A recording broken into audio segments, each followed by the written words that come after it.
Hi, good afternoon. Hi, My name's Joanna. I'm a nurse practitioner student and I'm going to be examining you today. What's your name? Anais? Hi, Anais. Nice to meet you. Is it okay if we record this video for educational purposes and upload it on YouTube? Do I obtain your consent? Yes, you do. Okay. So we're going to be starting by doing a neurological examination. So that's going to consist of different aspects of the exam. We're going to be testing your cognition first, okay? Okay. So you said your name was Anais, correct? Yes.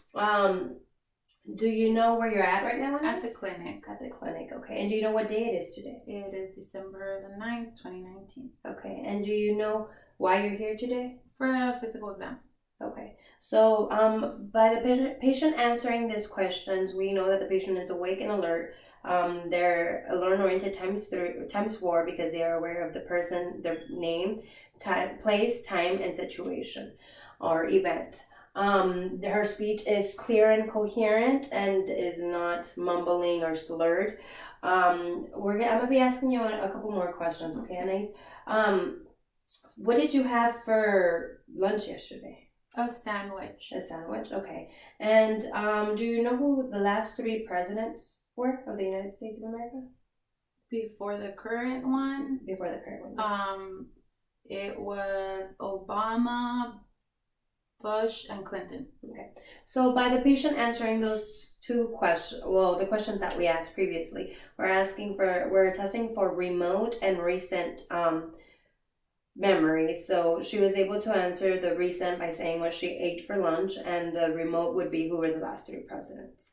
So now we're going to be testing for judgment and reasoning of the patient. So Anais, if let's say you're in a classroom and you see a red blinking light and everybody exiting the room, what would you do? I would go outside. Okay. And another question that I'm going to be asking you, let's say you're walking down the street and you see that there is a letter on the floor that is name stamped and it's close to a mailbox. What would you do with that letter? Drop it into the mailbox. Okay. So we're testing judgment and reasoning, making sure that she has capable reasoning and judgment. So after that, we're going to be moving on to the cranial nerve aspect of our exam, and we're going to be testing the 12 cranial nerves. The first cranial nerve is the olfactory, which will be testing the patient's smell. So Anais, can you just include one of your nares? Mm-hmm. Breathe out. And then the other nares? Okay. So we're just making sure that the nares are patent. Now I'm going to be asking her 2 different scents on each of the nares to see if she's able to recognize the smell. So can you include your... Okay, so what does this smell like? Butterscotch. Okay. What does this smell like? Vanilla. Okay. So the olfactory, the nares are patent and she's able to distinguish between the 2 smells. So now we're going to be moving on to cranial nerve 2, which is the optic. This includes the visual acuity exam, and for the visual acuity, since we're using the pocket chart, we're going to be standing 6 feet away from the patient, but for this video, I'm going to be standing on the visual field so you guys can see. So I'm going to ask Anais to cover one of her eyes, the left eye. And then, can you tell me what this is? This one. Oh. CFDHJ. Okay. How about this one?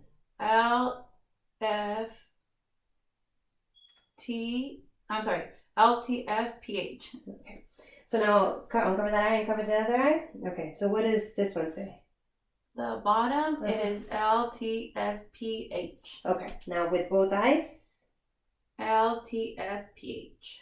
So on the visual acuity, we document that the patient has 20/20 vision on the right eye, 20/20 vision on the left eye, and 20/20 vision on both eyes. So the part of the optic, we would also be checking for confrontation. So for this one, I'm going to ask you to cover one of the left eye, and I'm going to tell me when you can see. Can you see? Yes. Let me get to your visual field. So look at me, and then tell me when you can see. Now. Okay. And now I would go to the other side. And then look at me. Tell me when you can see. Now. Okay. Now both eyes. I don't know how easy. I'll bend down. And then tell me when you can see. Now. Now. Now. Okay. So that would be the patient's comprehension test is, she's able to, comprehension test was positive. Now we're going to be moving on to the fundoscopic examination of the eye. This one. We're going to be checking the red reflex of the eye. And for this, we're going to turn off the lights. So we're going to...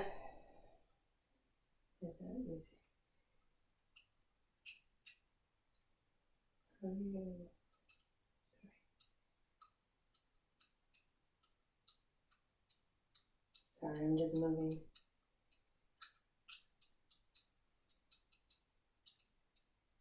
Okay.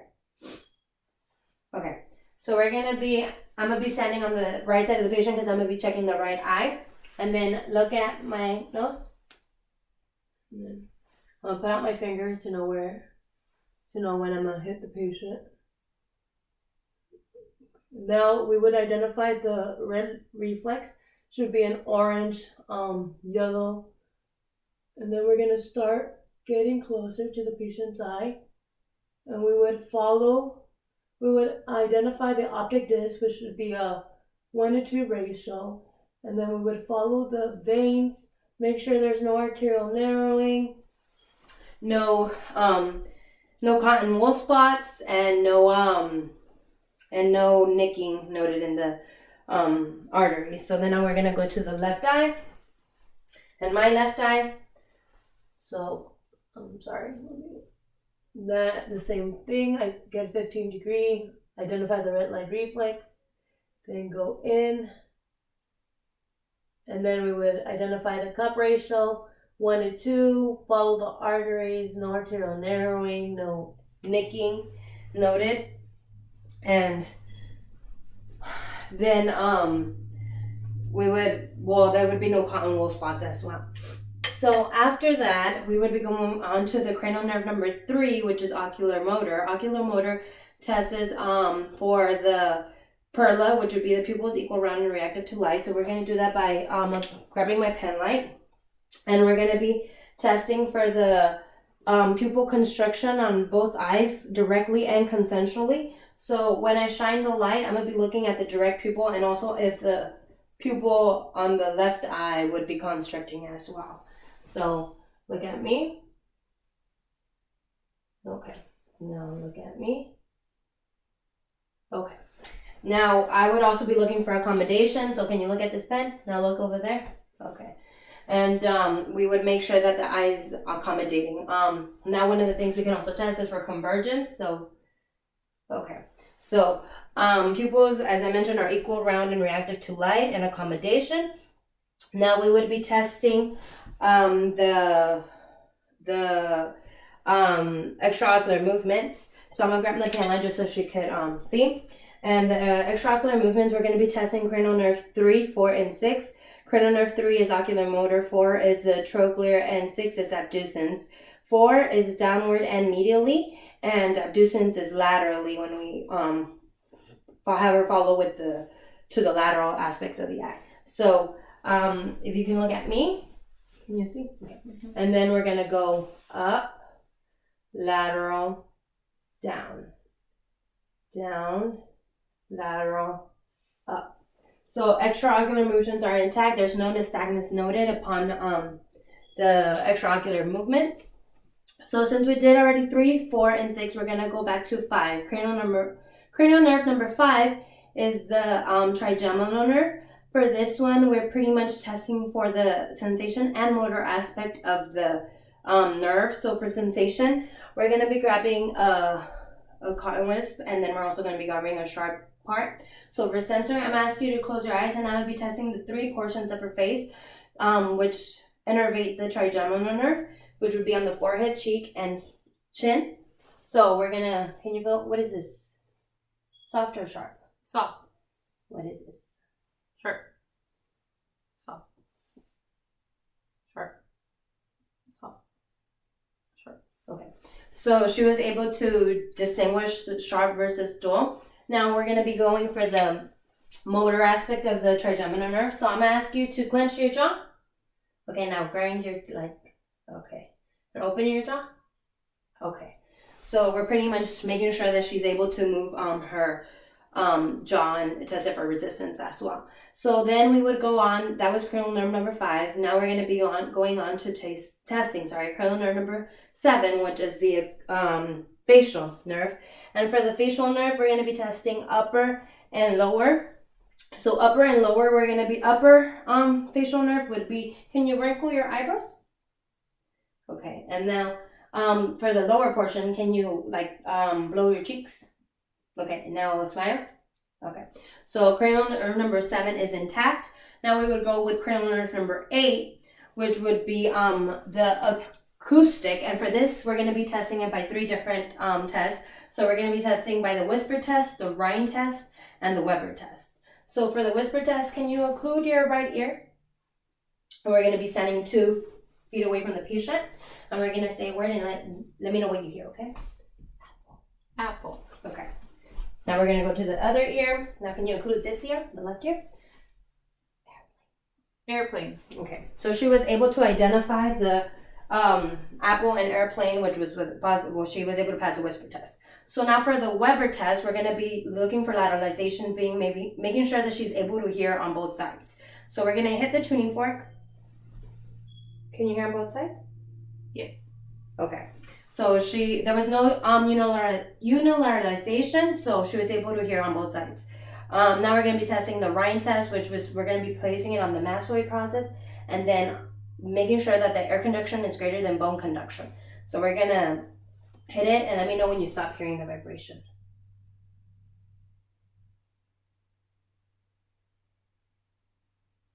Now.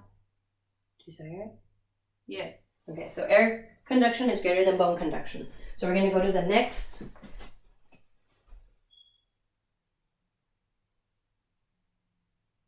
Now. So here? Yes. So air conduction is greater than bone conduction. So that would be part of our cranial nerve number 8. For cranial nerve number 9 and 10, which would be glossopharyngeal and vagus, we're going to be asking for the patient to, I'm going to get my pen light. And we're going to be asking the patient to say ah, and we're going to be looking for uvula movement and soft palate, making sure that it's rising when she says ah, and that there is no paralyzation or that it's rising when she says ah. Okay. And now can you swallow? Okay. So do you have any problem swallowing? No. So part that we're deferring from the test would also be the gag reflex, which would be tested when the patient says ah. We can make sure that the gag reflex is present.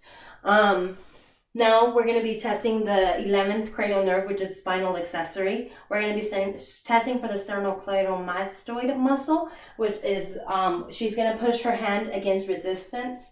My hand against resistance, sorry. So push. Okay. Now over here. Okay. Now we're going to be testing the trapezius strength. So can you shrug? Okay. And we would say she has 5 out of 5 strength on the trapezius strength and also for the sternocleidomastoid process.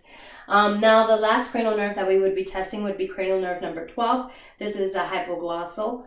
And for that one, we're going to be asking you to stick out your tongue. And we are making sure that the tongue is midline, that there's no deviation, which could be a sign of a lesion in one of the sides. So now can you put your tongue in and let inside take it out and then take it to the left and then right. Okay, and now put it into your cheek. Okay, now, okay, resistance. There's good tongue strength. So that would conclude the part of the cranial nerves. So now we're going to be moving on to the cerebellum portion of this exam, which concludes with the patient. Can you stand up on ice? Yes. Since you're standing right now, we're going to do the Romberg test and the pronator drift test. For the Romberg test, I just need you to stand still, close your eyes, and we're just looking to make sure that the patient does not have any swaying or she's not falling over. So you can open up your eyes now. Now, Anais, for the pronator drift test, I need you to extend your hands like if you're holding out a pizza. Okay, now close your eyes. Now, okay, I'm going to push your hands, and we expect the hands, when we push them down, to make sure that they come back up to the pronator. So there was no pronator drift identified. So now I'm going to have you, can you start over there? We're going to be noticing her gait. So look at how she is walking, and she has a steady gait. Now I'm gonna ask you to put one. Okay. Okay. Now I'm gonna ask you to put one foot in front of the other to do a tandem walk, like from your heel to your. Yeah, there you go. So she has a steady gait. Now, can you walk on your tippy toes over here? Were you able to see? Mm-hmm. Now, can you walk on your heels back? Okay. So you can come back and sit down. Okay. Thank you. So I noticed that she has a normal gait, that there is no weakness, and there's no stumbling noticed. Now we're gonna be testing for rapid alternating movements in this. So I'm gonna have you do kind of like patty cake. So you're gonna put your hands up and then down, and the fastest you can. Okay, good. So we're just making sure that there isn't any that it's fluent and that there's not like any jumbling with the hands. So after doing those tests, we're going to go on to the sensory portion of this exam. The sensory portion, we're going to start by having you, can you close your eyes? Mm-hmm. The sensory portion usually we want to do with the eyes closed so the patient can really like sense what's going on. So I'm going to be touching you, your arms and your lower extremities, and I want you to tell me if there's one or two like points touching you, okay? What was that? 2, Okay. 1,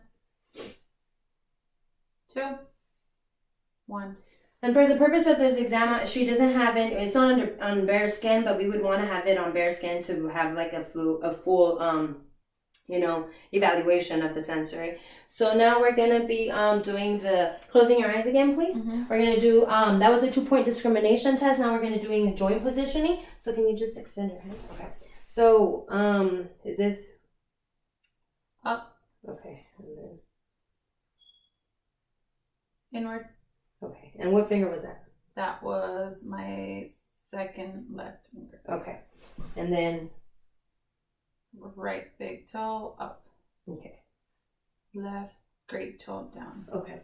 I'm sorry if you guys weren't able to see, but she did answer. It was up and down. Okay. Then after the 2-point discrimination, we would test for the pain and the tactile sensation. So it would be pain and what would be soft and dull. So, soft and sharp.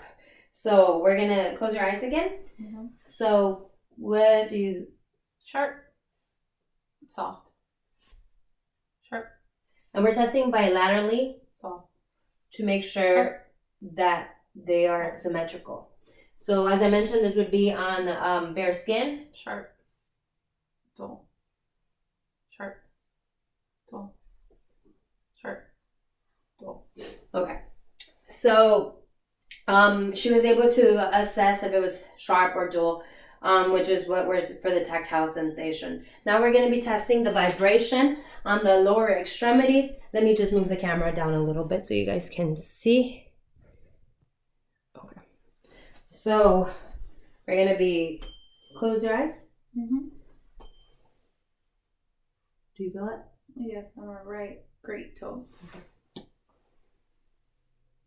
On my left small toe. Okay.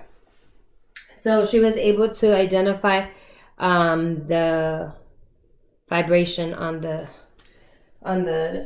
lower extremities. Now we will be moving on to the motor strength of the upper and lower extremities. For the motor strength, we're going to start with the upper. So we're going to start from the proximal to distal. Proximally, I need you to pretty much like hold your hands like that. Yeah. Now don't let me pull down. Okay. Okay. So she has good shoulder strength. So that would be a 5 out of 5. Now I'm gonna ask you to kind of flex your arm. Okay. Then don't let me pull down. Okay. So 5 out of 5. Now extend your arm. Now don't let me pull down. Sorry. Don't let me pull up, sorry. That would be the triceps. So let me pull up. Okay. Now we're going to be testing the hands. So you're going to open up your hands. Don't let me close them. Don't let me close them, okay? And we're testing bilaterally as well. Now don't let me open them.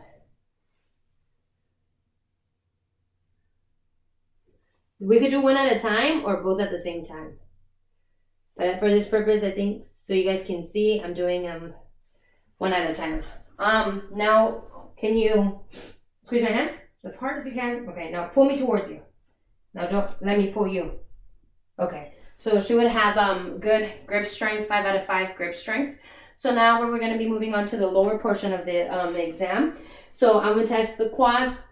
I'm going to lift your leg up, please. Let me see, maybe we can. Okay, there you go. Okay, so can you, don't let me bend your neck. Like, don't let me push it down. Okay, now don't let me push it down. And that would be the quads. Now for the hamstrings, don't let me push it down, okay? Okay, now don't let me push it down. Or we can also test it by, don't let me pull it up. Can you? Okay, don't let me pull it up. Okay. So that would be the quads, the hamstrings. Now I'm gonna ask you to bend your knees. Okay, now don't let me open your knees. That would be the abductor. Now don't let me put your knees together. That would be adductor. So we're checking for the hip abductors and adductors strength. So that would be the motor part of the exam. Now we would be moving on to the reflexes.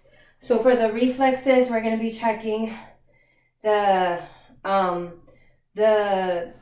brachial and the triceps, patellar, and the Achilles and the Babinski. So for the bicep reflex, we're going to be putting a finger and then eliciting a response. Okay, just loosen your arm. Okay.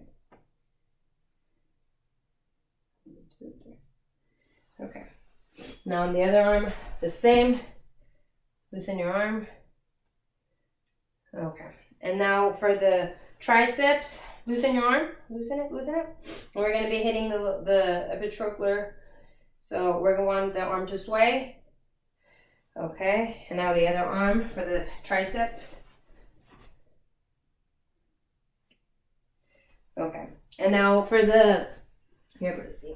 For the patellar, we're going to loosen your arm. And can you just like pull your hands like this? That would be used as a method to distract the patient. So we're going to hit it right below the little bone and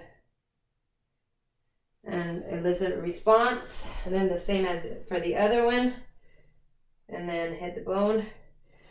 Okay, now for the Achilles, we're going to be supporting the patient and we want the patient's like the leg to move upward. Let me put this lower so you guys can see, sorry. Okay. And we're going to hit the Achilles part of it. So, okay, and then the same for this one.